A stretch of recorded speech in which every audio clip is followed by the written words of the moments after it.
Hare Krishna. Break people's misconceptions, don't break people.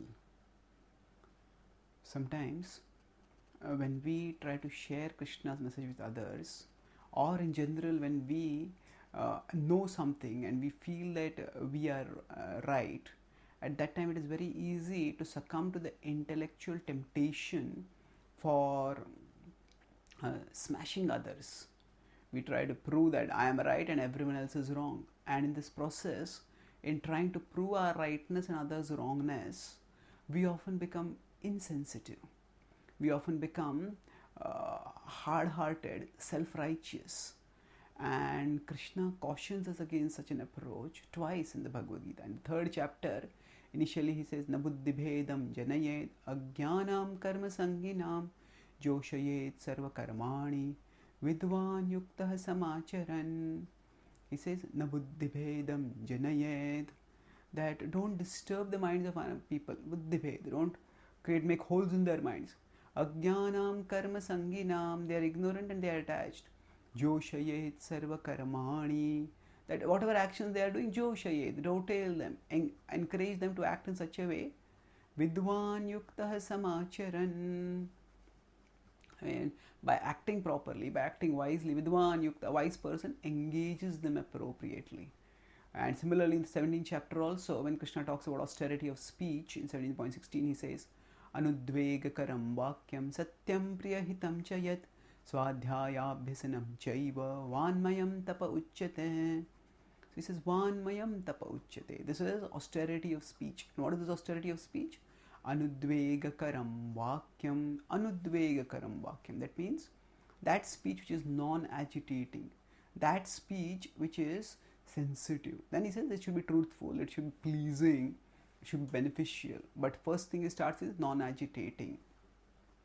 So when we are sharing something with people, people are not obliged to hear from us. They can just go away and they may continue with the misconceptions, and to avoid alienating them, we certainly need to speak the truth, but the truth has to be spoken sensitively. And for that we need to differentiate between people and their opinions. When we see that I am here and they are there and I am against them, then I think that I will prove my rightness and I will prove their wrongness. Then we make the discussion into a debate, and not just a debate, it becomes a war between us and them. And we wed our own self-identity and self-worth through defeating them, and we equate them with their opinion. And thus when we try to counter their opinion, we don't just counter their opinion, we crush them in the process. And then they feel hurt, they become alienated. And we see in Chaitanya Mahaprabhu's pastimes, when he debated, he defeated Keshav Kashmiri, but he did not dishonor Keshav Kashmiri. So similarly, he was very respectful with Sarvabhauma Bhattacharya and Prakashananda Saraswati also. So rather than seeing it as we against them, we should see that I am a messenger and I have got a precious message. And this person is also precious for Krishna. They are parts of Krishna. And as Krishna's part, they are dear to him. And Krishna wants them to understand the message. But right now, blocking them from understanding Krishna's message is some misconception.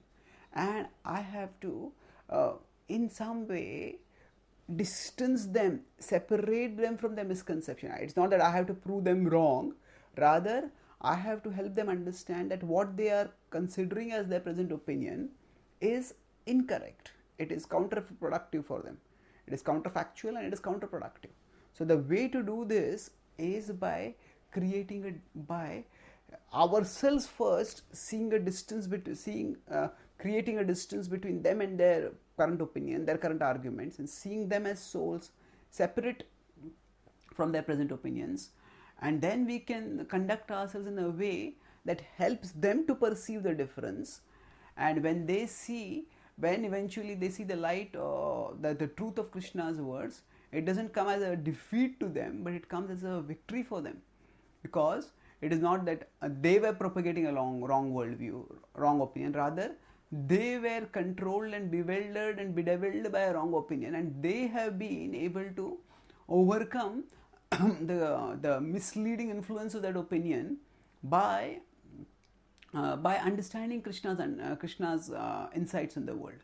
So therefore, when we make them partners in the search for truth rather than as antagonists in the search in the establishing the truth, by seeing them as souls similar to us in our journey towards Krishna, then we will be able to actually move forward steadily in helping them. And Krishna says this vision of seeing the commonality of all living beings is the vision of enlightenment. He says, Yajñātvāna punarmoham evam yasasi pandava yena bhutanya sheshani drakshasyaatmanyatho mayi. Says when we get spiritual knowledge, the previous verse 4.34 talks about getting spiritual knowledge. 4.35 talks about after getting spiritual knowledge, what happens is we should be able to see people positively. We should be able to see them as parts of Krishna, as devoted to Krishna, as being in Krishna. But right now, they're not understanding how they're parts of Krishna. So, by seeing their connection with Krishna and seeing their difference from their present opinion, we can help them attain victory over their misconception and thus help them become connected with Krishna. So, we are meant to smash people's misconceptions, smash misconceptions, not people who are carrying those misconceptions. Thank you. Hare Krishna.